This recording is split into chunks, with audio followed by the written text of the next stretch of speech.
Dah sudah upacara tiba burung hut-hut kau pak. Indak lupa pakai baju dinas. Ya kan?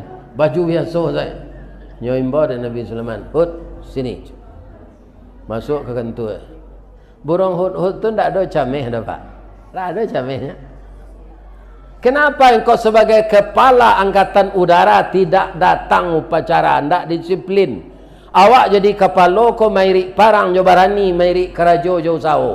Kalau ke memandi yang kudo, awak masuk lu. Nya karuk saku ada burung hut kau. Keluar mutasi. Tuanku karena manusia. Jadi tuanku lupa juga. Tidak ada manusia yang tidak pelupa. Seminggu lalu kan saya sudah dipindahkan jadi kepala pasukan Intel. Jadi saya tidak perlu ikut upacara. Saya